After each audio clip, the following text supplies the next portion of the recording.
नमस्कार, आपलं नाव सांगा. दत्तात्रय हनुमंतराव गाडवे, पत्ता.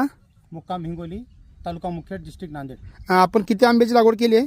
आता हे नवीन प्लॉट केले आहे 4 एकर, जवळपास 1200 झाडं लावले आपण. बरं, का लागवडीचं अंतर किती आहे? 10 बाय 15. 10 बाय 15. 15. बरं, रोपं कुठून घेतली आपण? सई नर्सरी, एकतपूर, सांगोला. सांगोला. बरं, रोपं ज्यावेळेस तुम्ही घ्यायला आला त्यावेळेस तुम्हाला मार्गदर्शन काय काय मिळालं? त्यांनी झाडे कशी लावावे, छाटणी कशी करावी, हां आणि झाडे लावल्यानंतर बेसल डोस कसा द्यावा, ड्रिचिंग कशी करावी, हां किती दिवसानंतर शेंडा मारावा, शेंडा मारल्यानंतर ब्ल्यू कॉपर वरील तिरपी छाटणी करून ब्ल्यू कॉपरचं टीक द्यावं, हां असं सर्व एकत्र सांगण्यात आलं. सांगण्यात आलं. मग तुम्हाला जी काही रोपं मिळाली त्याबद्दल तुम्ही समाधानी आहात का? म्हणजे रोपाची मर किती झाली तुमच्या? 12चे रोपं आणली तुम्ही, हां, त्यात रोपाची मर किती झाली? एक 10 ते 12 रोपं मेली असतील. 10 ते 12 रोपं 1200 रुपयामध्ये तुमची मेली.